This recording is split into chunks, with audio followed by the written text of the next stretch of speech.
Time for another sunset instant reaction here from the Sierra Nevada mountains. As the sun does set behind me, you'll be able to see Mount Whitney, highest peak in the 48 states, 14,494 feet. Teams right now trying to climb to the summit in the NFL playoffs, and the Green Bay Packers with Jordan Love are not going to make it there. They lose to the Philadelphia Eagles. The game is wrapping up as we speak. You could see Saquon Barkley pumped up here on the screen. Barkley had a good game. The Eagles beat the Packers 22-10. My instant reaction, since they do a lot of covering of the 49ers from not just this game, but the entire weekend, and I'm going to hammer it home right now. Brock Purdy is a lot better than both Justin Herbert and Jordan Love. There you have it. I don't care if you play a lot of video games and you don't know anything about quarterbacking beyond strong arm. I know the quarterback position. I know a lot of coaches who know the quarterback position. I know a lot of people who know the game who are saying the same thing, and it's time for people to stop living in social media fantasy land. The Chargers game yesterday and this Eagles-Packers game today should have brought a nice, healthy dose of reality to the absolutely absurd Brock Purdy conversation. He's one of the best quarterbacks in the game. And the Packers would have fared a lot better with Purdy in there today instead of Jordan Love throwing 3 interceptions. And the Chargers would have fared a lot better with Purdy in there instead of Justin Herbert yesterday. It is about playing the position. And today with Packers-Eagles, I thought that the play that stood out to me was when Jordan Love threw to Malik Heath on that late 4th down. It was the last gasp for Green Bay. It was a mundane play. It was an out pattern. Should be an easy throw. And he just threw it a little bit too wide, a little bit too high, and Heath came down with 1 foot out of bounds, and that was it. Good quarterback play in the NFL is a whole lot more about consistent execution of the mundane than it is about highlight reel plays. And that's something that Justin Herbert has, I think, struggled with at times in his career, and something that Jordan Love has definitely struggled with at times in his career. Now, it was a good season for Jordan Love. He finished number 5 in QBR. He cut down the interceptions, didn't throw a single pick over the last 7 games of the regular season. But today he threw 3. There were 3 bad picks. I know it was desperation time for the last one, but the second one underneath to the linebacker, that football had no business being thrown. On the other side of the football, Jalen Hurts did what he needed to win. So let's give credit to Jalen Hurts, because this is why I think the Eagles are going to be the best team in the NFC. I think they will beat the Detroit Lions whenever the time for that game comes, because I think they're stronger defensively. They really throttled the Packers offense today. But Jalen Hurts, when we compare the performance with what Jordan Love put on tape, was a clean performance. Love today was 20 of 33, no touchdowns and 3 interceptions, a rating of 41.5. That's really bad. Hurts only completed 13 passes. He only threw the ball 21 times, only had 131 yards, but there was some touchdown efficiency there. 2 scores, no interceptions. He kept the ball out of trouble. And of course, Jalen Hurts can run a bit as well. He had 6 carries for 36 yards. So if Hurts can continue to play like that, he was the number 10 QBR guy this season, so he's just on the cusp of that upper tier of quarterbacks this year. But if he can continue to play mistake-free football, deliver where he needs to with his legs, and avoid the type of meltdown that we saw on the other side from Jordan Love, a very similar meltdown, by the way, to the one Jordan Love had in the playoffs against the 49ers last year. So there seems to be a commonality. Whenever Jordan Love plays a good defense in the playoffs, things start to tail off. He did fine against the Cowboys defense that was at best a boom or bust unit, but it wasn't good against the 49ers. 2 late interceptions to Dre Greenlaw, and it wasn't good today against the Philadelphia Eagles. But the Eagles, I think, they've got this steadiness, and a lot of it might come from their offensive line, which has stayed healthier than Green Bay's. Green Bay obviously dealt with a lot of injuries today, but Philly's offensive line might be the best in football. Tom Brady and Kevin Burkhardt were certainly talking about it as the best in football. And that line has made Jalen Hurts' job relatively easier probably than any other QBs in football. In fact, I would say that Jalen Hurts' job for the Eagles is what people alleged Brock Purdy's job for the 49ers was last season. The Eagles have a really good set of weapons, right? They've got some good receivers, Devontae Smith, A.J. Brown, a good tight end, and Dallas Goedert. They have a superstar running back in Saquon Barkley. and they have an awesome offensive line. The 2023 49ers with the Avengers that supposedly set Brock Purdy up to not be able to fail, being sarcastic there. But that team had a great set of weapons: Brandon Ayuk, George Kittle, Deebo Samuel, so on and so forth. Did I mention Kittle? Yeah, I did. They had Christian McCaffrey, all-pro running back, but they didn't have a great offensive line. And, when I watch this Eagles team operate, I mean, this is not taking anything away from Jalen Hurts. He's operating within the system. Every team should try to make this as easy as the Eagles make it for Hurts based on what they're doing up front. But when I watch this, I wonder how good can the 49ers be if they continue to try to improve the offensive line and they get it to the ballpark of where Philadelphia is at. It might actually take a couple years to do that, but since the 49ers will be paying Brock Purdy a lot of money this offseason, it reminded me of this from last year. Now, this is 2023. This is quarterback efficiency in 2023. Of course, Jalen Hurts' dot. He's way over to the right because the offensive line for the Eagles is awesome. Efficiency is on the y-axis. Pass block grade, that's a PFF pass block grade, is on the x-axis. So the further to the right, the better your pass protection. The further up, the more efficient you are as a quarterback. Brock Purdy was the outlier of outliers last season with the best efficiency in football and a below-average line. So it's all stuff that ties together when I watch these games. And today, when I watched how well Philadelphia, despite it was a very defensive game, I get it, but Philadelphia was still able to protect and give Jalen Hurts a chance to calmly scan the field, avoid any turnover-worthy plays. I mean, that's why he outplayed Jordan Love, is that he avoided those negative plays. It comes back down to the bedrock of the offensive line, and it comes back down really to all three components: the skill position weapons at wideout and tight end, the really good running back in Saquon Barkley, and obviously the pass protection. And, today we saw another example of the new age of the running back in this Eagles-Packers game. All weekend, that was really a theme that was hammered home, and it was a theme that extended on the theme that we had clearly seen over not just this regular season, but over the past few. This is another area where I think fantasy football and the consumption of that has skewed people's views of actual football. There's this whole narrative for years that running back talent doesn't matter. And it just took some running backs changing teams to showcase very clearly that running back talent absolutely does matter. Yesterday, we saw Derrick Henry dominate. He was with the Titans, then he moves over to the Baltimore Ravens, and he takes their offense to a whole other level. Today, we saw both Saquon Barkley and Josh Jacobs carry their respective offenses, and both of those guys changed teams this past offseason. Saquon came over from the Giants to the Eagles. He's been their Christian McCaffrey.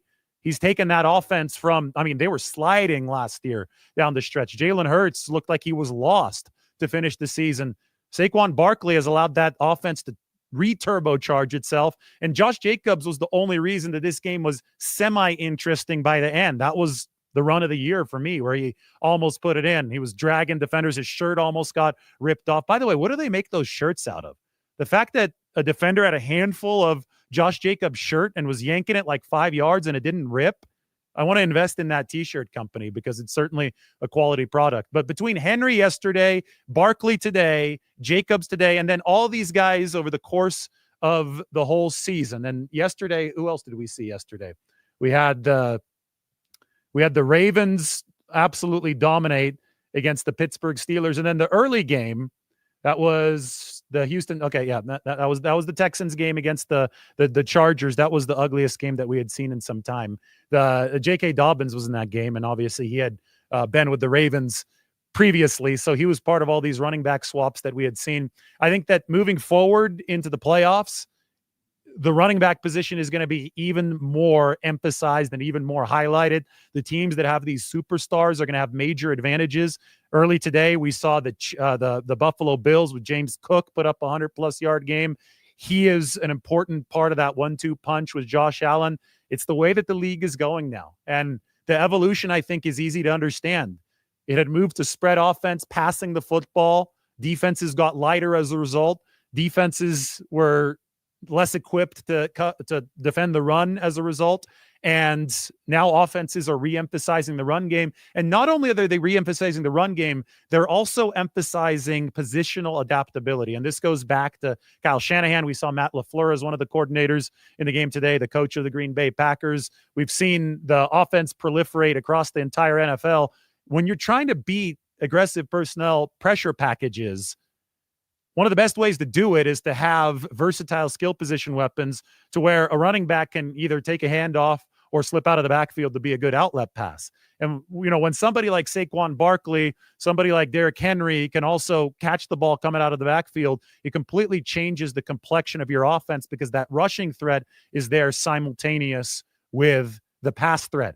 And I think this entire revolution really was put under a spotlight when Christian McCaffrey moved from the Carolina Panthers to the 49ers in 2022 and helped transform their offense. That was when it was really, really clear to us. A lot of people were dogging that trade, saying that Christian McCaffrey wasn't worth all those picks. And then they saw McCaffrey play for a week or two, and they quickly changed their tune. So the running back position is seeing a renaissance of respect in the NFL. It's always been important. But now, after all these star running backs have changed teams and so positively impacted their new teams, it has become very, very clear to anyone with any sort of football acumen. And it was cool to see both of those guys ball out in Eagles, Packers today. I do wonder, related to that, why did Matt LaFleur take Josh Jacobs off the field? Was there something wrong with him? I know Green Bay had a ton of injuries. Maybe he was beaten up, but it was third down ahead of the fourth down. The bad throw from Jordan Love to Malik Heath came on fourth down. Staple play, misexecutes the throw. That's why Jordan Love, still isn't in that top tier of quarterbacks because he's got to be more consistent with those. But the play before, you would think that Green Bay could have set themselves up better, but they took Josh Jacobs, who was having a monster game, off the field. So that was something I wonder about. Maybe we'll find out a little bit more in the post-game press conference. I do have to ask, is Philadelphia the NFC's best team? Why don't we look at our team tier chart to put some context on this matchup that just finished? We're looking at the Eagles. They are going to be in the upper right. You could see them alongside the Packers. Now, hear me out. Upper right means your offense is good. That's x-axis. Defense is y-axis. So the Eagles were a little bit better than the Packers, both offensively and defensively over the course of the regular season. The diagonal lines correspond to the positioning on the XY chart, and they divide things up into tiers. According to this, the only team that holds a candle to Philadelphia in the NFC is the Detroit Lions. However, this is a season-long accumulation of stats to determine the positioning on this graph. And the Lions defense, with all its injuries, was not performing like this type of unit down the stretch in every game except for the very last one. So you got to give them credit for how they shut down the Minnesota Vikings with Aaron Glenn sending all those complex blitzes over 50% of the time. It really worked against Sam Darnold. But I still think that Philadelphia, they just held the Green Bay Packers. That was a good offense to just 10 points. That defense continues to solidify itself as what I believe is either the first or second best defense in the NFC. It's the Vikings and the Eagles. And the Lions may have a better offense than Philadelphia. I think they're clicking on more cylinders, but I think the Eagles are the more balanced team. Now, what's going to be big is that Detroit has this game at home if it comes down to Eagles and Lions for the NFC Championship. So that is something that they earned with that Week 18 win over the Minnesota Vikings. On the other side of the bracket, that is something that the Kansas City Chiefs earned with all their one-possession wins over the course of the season.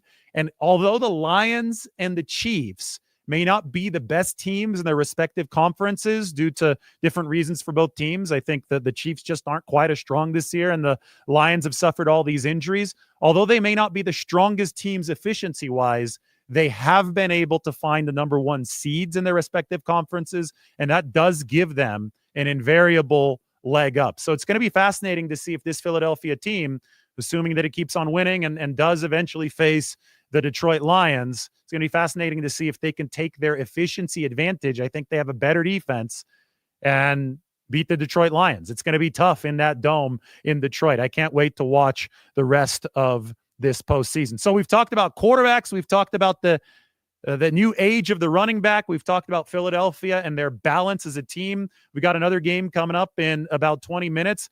How about we talk a little bit more, though, about the quarterback takeaway here? Because I think that this is something that applies to all fans, because all fans love to argue about quarterbacks, and it's a lightning rod. Brock Purdy especially is a lightning rod. There's been this idiotic debate about, oh, he shouldn't get paid for some reason. I think that he, based on only feeling alone, I think that he's a significantly worse quarterback than all other quarterbacks who have gotten paid, even though Brock Purdy is clearly, and I say clearly, more accomplished than all the quarterbacks that we've been watching this weekend, except for, let's say, Josh Allen. He's been doing it for longer. Obviously, Josh Allen has done great stuff, but he hadn't been to a Super Bowl yet. I think that is a really important asterisk to put next to Josh Allen's name. And I don't think anybody is saying that Brock Purdy is better than Josh Allen, right? But I think people are saying that Brock Purdy has accomplished more, and this should be a meritocracy in the NFL, than a lot of the quarterbacks who seem to be so casually worshipped no matter what they do. And the reason that this weekend was so eye-opening to the people who think that way is that two of their gods, Justin Herbert and Jordan Love, and I say gods because these guys have earned their reputation, it seems, based on physical arm talent and size alone, not on actual play on the field. Both of those guys were completely terrible. Between Justin Herbert and Jordan Love, we saw 7 total interceptions over the past 2 days. 7 picks between just 2 quarterbacks. So just to illustrate here, this right here shows us all NFL quarterbacks since 2020, when Justin Herbert and Jordan Love both entered the league. Brock Purdy obviously entered the league 2 years later. So data is a beautiful thing because it could take our biases out of the equation. X-axis is accuracy, completion percentage above expectation. Y-axis is efficiency. Purdy's been the most efficient quarterback in the league. He deserves respect for putting up very similar, and here it's better efficiency numbers than Josh Allen and Patrick Mahomes. His dot is essentially in the same spot, in fact, in a slightly better spot than Allen and Mahomes. Somebody like, if our argument right now is Justin Herbert, somebody like Justin Herbert has been in the middle of the pack. There's nothing wrong with that. He's been slightly above average, but look, he's been in the middle of the pack. We're also looking at Jordan Love. Can we find his dot? Oh, look, it's right by Justin Herbert's. There's an old friend, Jimmy Garoppolo, right next to both of them. Garoppolo was a lot better during his time with the 49ers than people give him credit for. So I think that this should give you some perspective regarding how these quarterbacks have been on a down in and down out basis over the course of the past 4 to 5 years. Purdy has been up here with the best guys, and that deserves to be recognized. At some point, it's time to put the feelings away and focus on the facts. It's time to put the biases away, the draftism. I call it draftism because I think that people see a first-round pick and they think, they worship the draft. So everything that they look for needs to be confirmation bias of the draft's validity. Well, it's time to put that away, and it's time to actually look at results. Look at the fact that a quarterback has been the most efficient in football, even with a split that includes a ton of injuries included. The 49ers definitely did not have the Avengers this year. As I showed you in the other graphic, they definitely have not had the offensive line to protect Brock Purdy at the highest levels. Yet despite this, he's been at the top of the league over the course of the past 2 years. And through the games that we've seen so far this weekend, there have been 4 of them. Game number 5, Washington against Tampa Bay, is coming up in a few minutes. Through the games that we've seen this weekend, I think that perspective on the quarterback situation has been the most enlightening thing. Just the way that it was all put out there with Justin Herbert's struggles and with Jordan Love's struggles, it shouldn't have taken that for people to realize, damn, this Brock Purdy guy is actually good. He actually is stable out on that field. He's actually able to take some of the mundane things and do them consistently. That is not a given in the NFL, especially it seems for these ultra talented guys, these 6'4", 6'5" guys with howitzer arms. I think that this weekend should have really, really made that crystal clear. Now, I can't wait for this last game. It's going to be the Tampa Bay Buccaneers, who have been playing awesome football, against the Washington Commanders, whose quarterback, Jaden Daniels, has been special as a rookie this year. And Daniels is obviously playing in the structure under Adam Peters, the 49ers former executive. So that's been a quick turnaround for Washington. But take a look at this. Washington and Tampa Bay are in similar spots. And earlier in the season, Tampa Bay was nowhere near here. Baker Mayfield has helped this team climb out of a rut. He's gotten some of his receiving weapons back. No Chris Godwin, unfortunately. He suffered a severe injury earlier in the season, but Mike Evans back for the Tampa Bay Bucks. And Baker Mayfield is doing a hell of a job alongside a power running game, Bucky Irving and company, Rashad White, Bucky Irving, to give this offense some efficiency that rivals some of the best teams in the league. Meanwhile, the Commanders have had a good offense all season, but their defense has languished. I do think it has gotten better.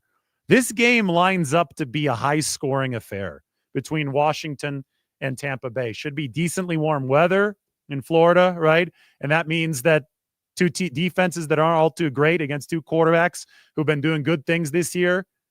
This should be one of those games that we see plenty of points. A good nightcap for this Sunday of football in the NFL. Why don't we open this up to Q&A? It's a beautiful time here at Sunset. I'll keep this open. I think we could see Mount Whitney now. We definitely can. So it's 66 miles away from here as the crow flies. We're in Shaver Lake, and I'm kind of pointing there. It's at the top of that range. It's still, I know the camera's going to put it a little bit out of focus, but it's, trust me when I'm pointing to Mount Whitney there with my left hand. It is 14,494 feet. That makes it the highest peak in the 48 states. You can climb Mount Whitney. I haven't done so yet. And it is actually a little bit cold out here. I've got my hands in my pockets. I don't know if you could see my breath. Temperature a bit colder than yesterday. I believe it's about 36 degrees as we do this instant reaction. So let's talk. We're ready for a Q&A. I'm going to wade into the comment section, and we will finish this once it is completely dark.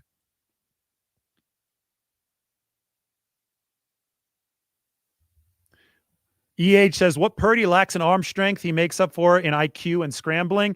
And yes, I wouldn't even say he lacks all that much in arm strength. The whole thing is so overblown by casual observers. If you can throw a deep out on a rope in the NFL, 20, 25, 30 yards, your arm is strong enough to do what it takes in the National Football League. That's the throw that requires the most arm strength in this league that needs to be made on at least a semi-regular basis. And Purdy can make that throw. He can also make it with anticipation. That's where the awareness and the IQ comes in. That throw actually takes more arm strength than your typical deep pass. And remember that Purdy in 2023 had the highest completion percentage in documented NFL history on throws that traveled 20 or more yards in the air. So facts simply matter more than feelings. People might feel a certain way because they see Justin Herbert is 6'4", 6'5", Jordan Love is a tall quarterback, and that both of them were picked in the first round. But that doesn't make them right. What makes people right is actual data. So I'm right in this situation. I'm very happy to be right in this situation. I'm happy to show you stats from every single angle, whether they be our XY chart or they be a stat comparison between Purdy and Herbert, where Purdy is better in essentially every single category, or a stat comparison between Purdy and Love, where Purdy is better in essentially every single category. Shout out to SF Data Niners. Check him out on Twitter. That is a great account putting together all of those graphics. Tomorrow the Rams play, and our resident Rams fan Jim Everett is in the house. Hello to Jim Everett. He may or may not be from Visalia because he always talks about the In-N-Out Burger on Mooney Boulevard. It's getting dark out here, but we still have a little bit of light. Ring light is coming through right now. Ring light making its money. Look, Jim Everett, Rams fan, shout out to him. I think he's a good sport. I think he debates a little bit in the comment section. I love when people debate in the comment section. So shout out to him. Rams, NFC West champions, are playing tomorrow.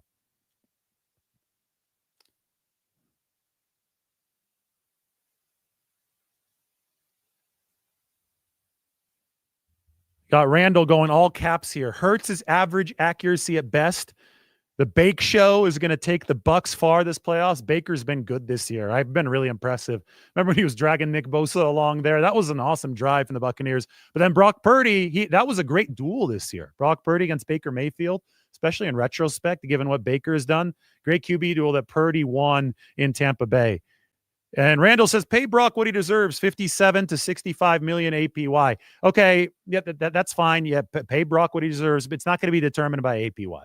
Fans are going to talk about APY. That's going to be fun in that regard. But as I said yesterday, it's going to be much more about structure than APY. And structure goes and is tied more closely to fully guaranteed money. Is it going to be over 120 million fully guaranteed, 130 million, 140 million? I don't know. But this APY stuff, again, this is only for talk. Can you guys see my breath? This is distracting me. It's cold out here. I already mentioned that, though, so we can continue going. But somebody said that Jordan Love was better than Brock Purdy. Yeah, well, sorry, you don't know football. He wasn't. He isn't. Brock Purdy's better than both Jordan Love and Justin Herbert. I'm so tired of people just not looking at merit. Like, merit is a thing, right? You earn, the NFL's a meritocracy. You earn what you get in the league. Brock Purdy has delivered more. He's performed better. He's earned more in his NFL career than Jordan Love and Justin Herbert. I'm not talking about money. Those guys have obviously signed contracts for more money, but he has earned more wins, more accolades. That's he's gone further in the playoffs and the advanced statistics. If you want to say, well, it's not about wins and losses. Well, yes, it is about wins and losses. And then the advanced statistics, if we look at the correct ones, if we look at this in a smart way, are going to be correlated with wins and losses. And Purdy has been better than all of those guys. He actually, the truth that people really hate to hear is that he's been the most efficient quarterback in all of football since 2022 when he joined the league. And this is including all guys since 2020. So Purdy's going to get his. There's going to be a lot of fully guaranteed money. To say that he isn't is trying to create a fake debate, and we can move on with that. Who do you guys think is going to win the Super Bowl? I'm still on the Eagles and the Bills playing in the Super Bowl. Today only strengthened my resolve in the Eagles.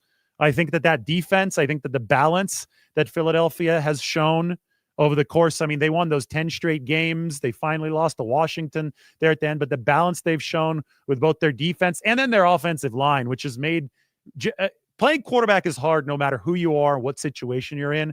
But I think that Jalen Hurts has relatively the easiest situation of any QB in the league because the offensive line has been so strong. It is such a great foundation for the Eagles. I like them coming out of the NFC. I would have liked the Lions if the Lions were a bit healthier on defense, but I do think that Philadelphia is going to somehow, some way get that done in the NFC Championship game. Then, other side, nothing happened today to make me lose faith in the Buffalo Bills. And we get our MVP Bowl next week between Lamar Jackson and Josh Allen. And this to me is fascinating because we see how good these two quarterbacks have been this year. Got offensive grade on the X and EPA on the Y. Look at 2024 Allen, 2024 Jackson. These guys have actually been tied at number one in QBR this year, literally tied at 77.3 QBR, Lamar Jackson and Josh Allen. So the MVP Bowl next week, I mean, I feel it's almost a round too early, but that's just how the schedule worked out. We get to see the Ravens and the Bills. It's going to be really, really fun stuff. I predict the Bills are going to win that game. And then I predict that we're going to see Buffalo against Philadelphia in the Super Bowl. I know that a lot of people might beg to differ, but I go back to this to illustrate my point. I think that Baltimore's really good too, but I think Buffalo's the best team on this side of the bracket. And I think that Philadelphia is better than Detroit just because Detroit has sunk down defensively as of late. Kansas City, well, we'll see what they have in the tank. They get the extra rest. They have the pedigree. They just haven't been overpowering this season. There have been teams that have been overpowering. The Chiefs actually have not been one of them, but you do have to give them credit for winning some of these close games. Anyway, maybe a little bit more in the Q&A, and the next game is starting, in 3 minutes? Shout out to my family in Tennessee. They're watching right now. I invited them to a California sunset today. I think it snowed a whole lot there this weekend. It hadn't snowed all that much up here. There's only a little bit of snow on the ground here in where I'm at in the Sierra Nevada. I'm looking at a little bit of snow right underneath me, but hopefully we get a lot more over the course of this winter. I'm going to try to go skiing here tomorrow. The ski resort's a little bit higher up, so the snow is fine there, but you can always use more up here in the Sierra. I hope my mind isn't damaged if the Bucks make it to the big dance. Hey, listen, my mind wouldn't be damaged. That would definitely be an upset, but I respect Tampa Bay. I saw them play the 49ers this year. They got a good power running base. I don't know about the defense, though, for Tampa Bay. I think they're vulnerable in shootouts. Now, maybe they can win a shootout. Maybe it's Baker Mayfield getting the job done, but Tampa Bay is in a solid spot here. And especially recently, they've been a top-tier team. So I'm not disrespecting Tampa Bay. In fact, I'm really excited to see Tampa Bay play here in a few minutes. Oh, it already started. That one started early. Okay, so I have to go watch. Still no score in that Tampa Bay game. Why don't we put it on and then I'll wrap up here. All right, we started with the Eagles game finishing, and now we will end with Tampa Bay playing the Washington Commanders. I have to get it open on YouTube TV. There we go. There's Baker. It looks like I haven't missed anything yet. Baker Mayfield in front of Mount Whitney. Working against Washington. Looks like good weather down there in Tampa. I think that's going to lend itself to some points, although we haven't seen any yet over the first couple minutes of this game. Any more questions? We can watch this game together. And then I'll get going. Is Baker already running a lot? Dang. There's a completion. There's Mike Evans. I may be a little bit behind you. I'm watching on the internet, so it's good. Well, remember, neither of these two teams has a great defense. All right, guys, I think it's time for me to go watch. It is dark outside. You can see the last traces of daylight. The lighting wasn't designed for this late at night, but figured I'd show you the Sierra Nevada. In fact, here, maybe I could take my camera. Wait here. I'm going to take my camera, and we're going to get a nice view. You guys can tell me if this looks cool or not. I don't have much leeway. Here's my setup. And here are the mountains. So I think you could see a little bit more this way than you otherwise would have.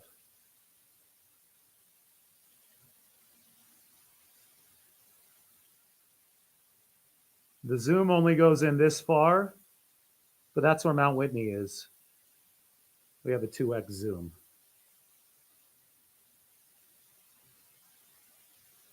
That's a cool shot to end, right? You've got to like that. Here, I'm even going to turn off the ring light. Yeah, that makes our lighting better. I love it. So there you go. The Sierra Nevada mountains. Beautiful January night. Look at the moon tonight. We'll zoom in on the moon. Get it up to 2x.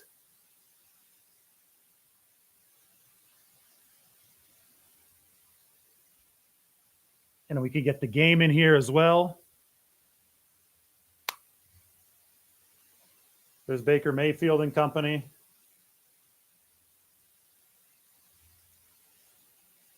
Boom.